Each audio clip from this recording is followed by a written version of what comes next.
하나님의 복음을 선전하며 예수 그리스도를 따르는 믿음이라는 말씀 제목을 가지고 오늘 같이 은혜 받도록 하겠습니다. 여기에 이 오늘 본문 말씀 중에 보면은 에베소서 14절, 16장 14절에 보면은 그런즉 서서 진리로 너희 띠를 띠고 의에 호신경을 붙이라 했습니다. 근데 여기서 가장 여기 이제 14절에서 20절에서 요거는 우리가 잘 알고 있죠. 전신갑주에 대한 말씀인데 이 전신갑주를 입기 전에 뭐라고 하나요? 서서.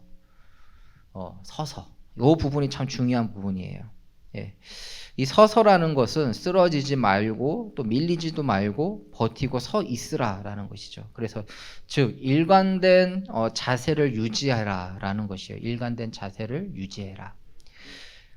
그래서 이 에베소서 4장 24절에도 보면은 하나님을 따라 의와 진리의 거룩함으로 지으심을 받은 새 사람을 입으라라고 했어요.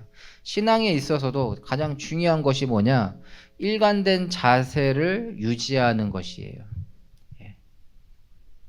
야, 이럴 때는 이렇고 저럴 때는 저렇고 뭐 이런 사건이 있으면 막 이렇게 되고 막 저런 게 있으면 막 또 이렇게 막 소드레가 나고 그게 아니라는 것이죠.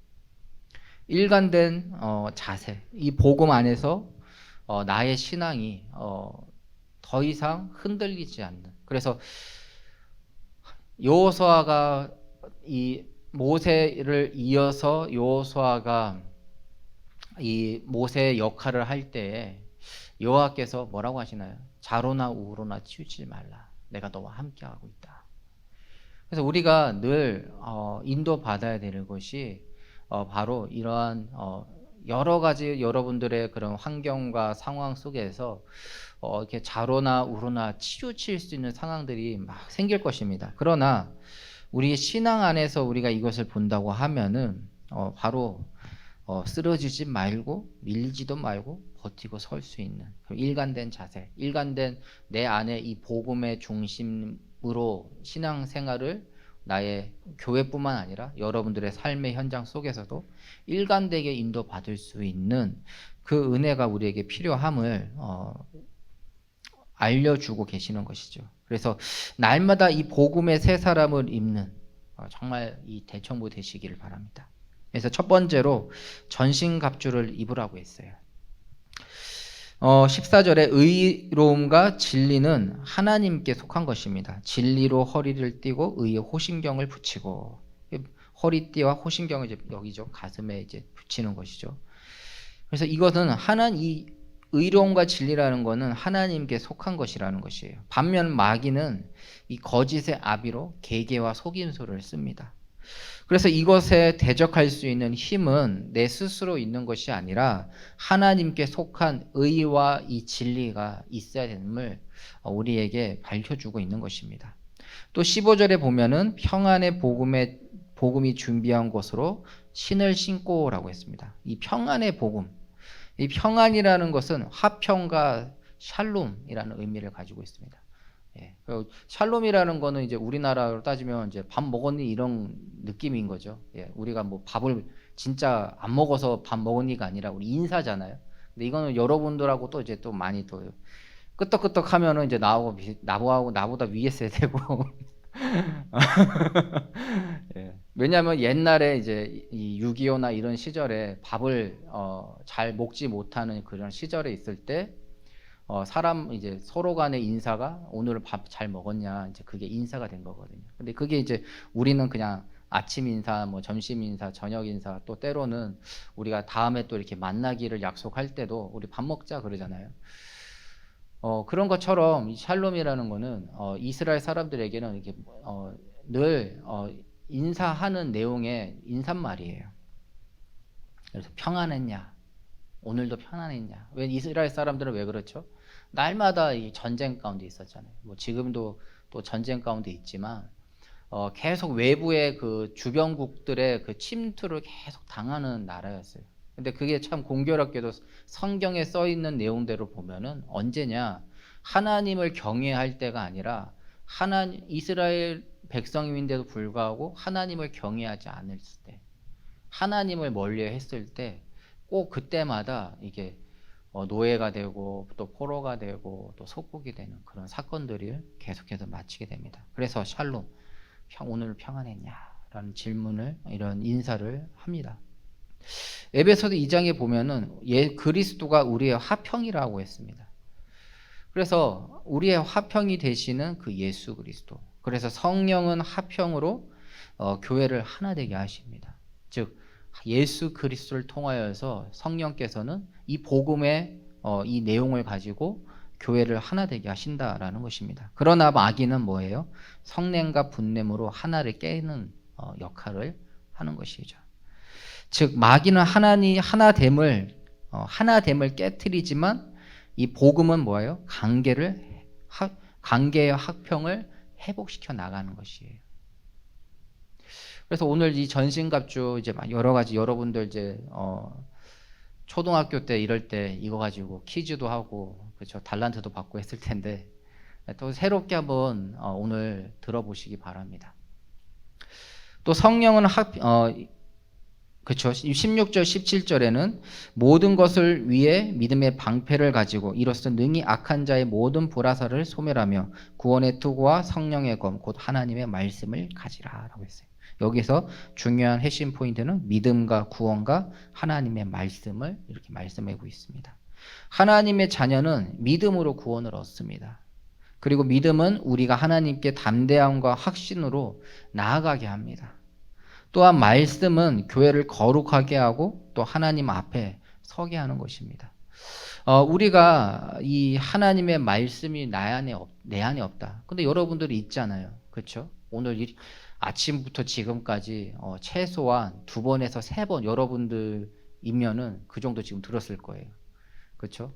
교사로서 또 각 교육기관에서 말씀을 듣기도 하고 또 주일 강단을 듣고 또 지금 이 시간 여기 말씀을 듣는다. 이렇게 한다면 3번이죠. 최소한 2번에서 1번은 여러분들 지금 듣고 있습니다. 오늘만요. 근데 이 말씀을 통해서 뭐예요? 하나님은 우리를 세우신다라는 거예요. 그렇죠? 그래서 14절에 그런즉 서서 우리는 어떻게 세움을 받아야 됩니까? 내 의지, 내 힘, 아니면 내 어떠한 경험, 우리는 그거를 내세우는 것이 아니라 하나님의 말씀을 통해서 세워지는 자가 되어야 되는 것이에요. 그래서 여러분들 이 전신갑주라는 것은 단순한 내용이 아니라 한마디로 말하면 하나님의 말씀을 새겨라라는 거예요. 입으라라는 거예요. 그런데 이런 다양함 속에서 이런 의미를 가지고 바울은 이렇게 지금 말씀을 우리에게 주고 있다라는 것이죠. 그래서 마귀와 영적 전투에서 승리할 수 있는 것은 우리가 하나님께 나아가고 하나님 앞에 서 있을 때에 우리는 이길 수 있는 것입니다. 우리가 그 은혜를 날마다 구해야 하는 것이에요. 그래서 그리스도는 우리를 구원하시고 우리에게 새 생명을 주셨습니다. 이 싸움은 혈과 육의 싸움이 아니기 때문에 우리 스스로 감당할 수 있는 싸움이 아니라는 것이에요. 이 영적 싸움은. 그렇기 때문에 우리는 하나님께 나아가야 하고 또 하나님의 능력으로 살아가야 되는 것입니다. 이것이 바로 우리가 전신갑주를 입어야 될 이유인 것이에요. 예. 그래서 우리가 현장에서 여러분들의 삶 가운데에서 정말 인도받아야 될 그 부분이 바로 하나님의 그 말씀과 이 복음, 이것을 그냥 지식으로 알고 있는 것이 아니라 나의 삶 가운데서 이걸 누려야 되는 것. 예. 그것은 뭡니까? 전신갑주를 입으라. 그래서 어떻게 하나님의 우리가 능력으로 이렇게 살아갈 수 있는가? 두 번째로 하나님의 말씀과 기도로 살아갈 때에 우리는 이렇게 인도받을 수 있습니다. 그래서 바울은 전신갑주를 이야기하면서 마지막으로 이 필살기를 얘기해요. 필살기. 그게 뭐냐? 그 비밀 무기가 뭐냐? 바로 기도라는 것이에요. 바울의 사역에 있어서 가장 중요한 요소가 뭐냐? 바로 이 기도였습니다. 기도. 중요한 요소가. 어느 현장을 가든지 하나님의 말씀과 복음을 가지고 기도로 그 사역을 인도받았습니다.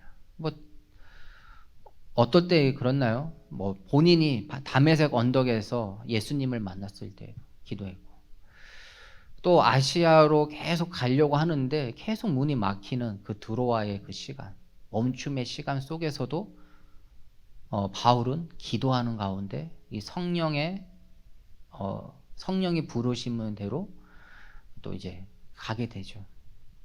또 거기에서 막 하는 게 아니라 어떻게 하나요? 사도행전 16장에 보면은 거기서 조용히 계속해서 기도처를 찾아서 계속 인도받는 모습을 보입니다. 그러면서 만난 게 이제 루디아죠, 그렇죠? 루디아하고 귀신 들린 여종이고, 또 그걸로 인해서 감옥 갔을 때 이제 간수장과 그 식주인들, 그 식구들을 만나게 되잖아요. 그게 한 번만이 아니라 계속해서 바울은 기도의 이 복음의 그 확신을 딱 가진 다메섹에서, 그 다메섹 언덕에서 그 예수님을 만나고 예수님께서 주신 그 소명과 사명을 딱 붙잡는 그 순간, 바울은 계속해서 기도의 끈을 놓치지 않고 인도받았어요. 그런데 동일하게 지금 에베소 교회에 이 지금 많은 이 복음의 이 풍부한 그리스도에 대한 그 풍부한 내용을 이렇게 전달하고, 마지막에 뭐예요? 필살기로 비밀 무기로 지금 기도를 이야기하고 있습니다.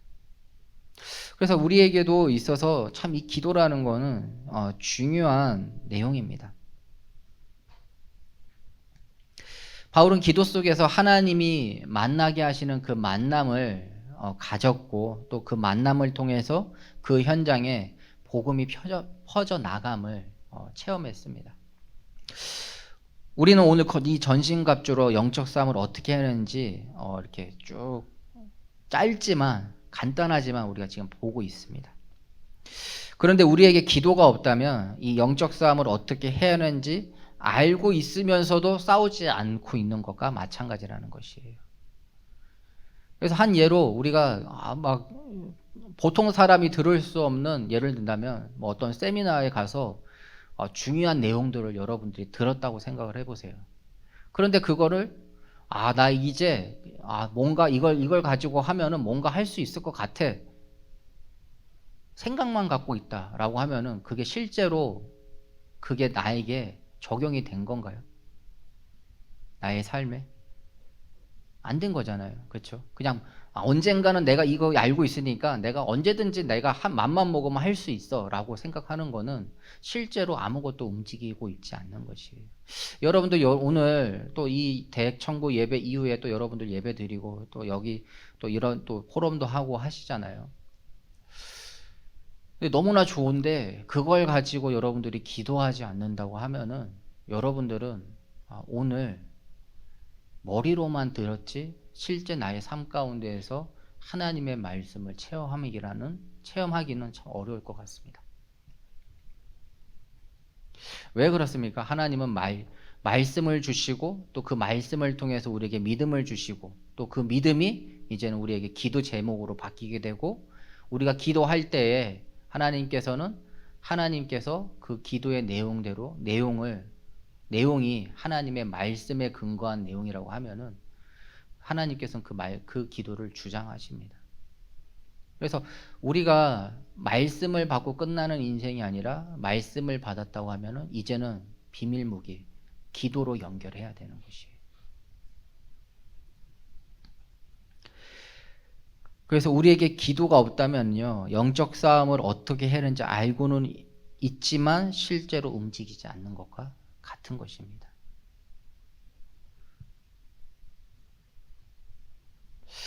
그래서 결론으로 예수 그리스도 중심의 삶으로 승리하시기 바랍니다.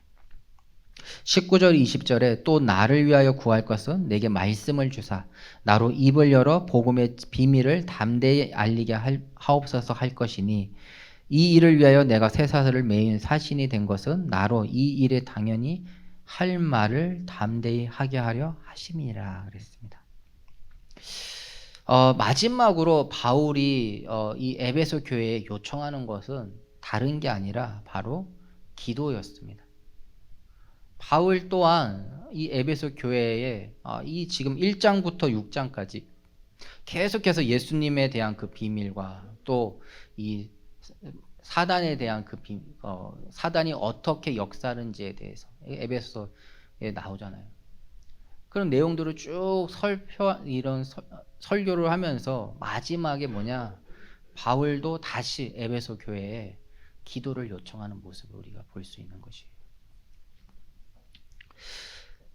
우리의 삶이 하나님의 말씀 따라 살아가는 신앙생활이라고 한다면 오늘 바울처럼 나로 입을 열어 복음의 비밀을 담대히 알리는 이러한 전도자의 삶으로 우리 또한 인도받아야 됩니다. 그런데 우리가 어떻게 이렇게 인도받을 수 있냐라는 것이에요. 바로 하나님의 말씀이 나의 삶을 변화시키고 또 나의 삶을 변화시키는 나의 그 신앙이 이제는 이 복음을 증거하는 일에 우리가 쓰임받게 되는 것입니다. 그래서 맹목적으로 전도해라도 아닌 것이고요. 너의 삶이 변하면은 당연히 전도가 돼. 이렇게 한쪽만 말하면 반쪽만 이게 맞는 말이 되는 것이에요. 이 두 가지가 이제 합쳐져야 되는 것이에요. 하나님의 말씀으로 우리의 삶이 변화되는데 그 변화된 삶이 뭐냐? 이 복음을 전하는 삶이라는 것이에요. 그래서 이렇게 된 자가 복음을 전할 때에는 어떻게 되냐? 그 복음을 받은 자도 하나님을 바라보게 됩니다. 그 복음을 받은 자도 그리스도를 바라보게 돼요. 왜? 이 복음을 전한 자의 모습이 뭐냐? 하나님을 바라보고 그리스도를 바라보고 이 복음을 누림으로 인도받는 삶이기 때문에 그걸 보고 있는 거잖아요. 그런데 이 하나님의 말씀의 그 삶의 변화 없이 이 복음을 전한다? 그러면은 그 복음 받은 자가 그 복음을 전한 자를 바라보게 되는 거예요. 예. 왜? 하나님의 말씀에 변화되지 않고, 그러니까 내 열심, 내 노력, 내 경험, 그로 신앙생활하고 있는 그 모습. 저렇게 하면 성공할까? 이렇게 하면 성공할까? 그걸 보게 되는 거죠. 그래서 우리의 삶 속에서 가장 중요한 부분은 바로 하나님의 말씀과 이 복음을 누리는 것입니다. 그리고 그 복음이 나의 삶을 변화시키고 또 내가 그걸로 멈추는 인생이 아닌 이제는 기도하는 인생. 그래서 하나님께서는 우리를 이렇게 견인해 가고 계시는 것이에요. 견인차가 차를 끌고 가잖아요. 그렇죠? 근데 견인차에 달린 그 차가 나는 견인차 따라가기 싫어 하면 어떻게 되는 건가요? 탈선하게 되는 거잖아요. 그렇죠? 하나님께서 우리를 견인해 가시는데 나는 내 의지로 살래. 나는 내 힘대로 살래. 그게 뭐냐? 말씀은 듣지만 기도하지 않는 삶이라는 거예요. 그래서 말씀을 듣고 그 은혜를 받으면 우리 기도하는 인생으로. 정말 오늘 전신갑주 이런저런 얘기를 쭉 나눴지만 바울은 결국 마지막에 뭐냐? 그 내용을 가지고 기도하라라고 합니다. 여러분도 오늘 말씀을 듣는데 그 은혜로 끝이지 마시고 정말 이제는 한 주간 그 내용을 가지고 기도하는 신앙인 되시기 바랍니다.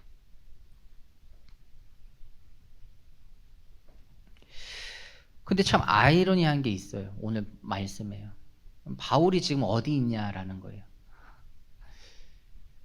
내가 담대히 복음을 전하기를 너희들에게 기도를 부탁한다 하는데 이 바울은 지금 어디 있을까요?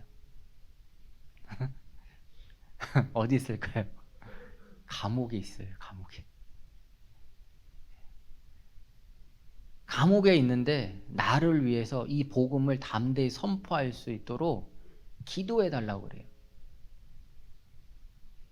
어느 현장에 있는 게 아니에요. 바울이 막 다른 현장에서 지금 막 복음을 전하고 있고 막 그렇고 있는 게 아니에요. 감옥에 갇혀 있는데 지금 이 이야기를 한다 이러는 것이에요. 그래서 지금 처한 환경과 상관없이 복음은 계속해서 선포되기를 바울은 소망하고 있는 것입니다. 여러분들도 혹 지금 감옥에 있는 건 아니지만 혹 바울처럼 사면이 다 막혀 있다라고 느껴지십니까? 하지만 하나님께서는 여러분들에게 말씀을 주시고 또 복음으로 여러분들에게 지금도 이 복음이 복음되게 하고 계십니다. 그래서 성부 하나님께서는 우리에게 계속해서 지금 말씀을 주고 계시는 거예요. 그 성자 예수님께서는 지금 우리를 변론하고 계십니다. 어디에서요? 다 이루신 그 십자가의 사랑으로. 우리가 연약하고 또 우리가 넘어져도 하나님 앞에서 예수님께서 우리를 변호해 주고 계세요.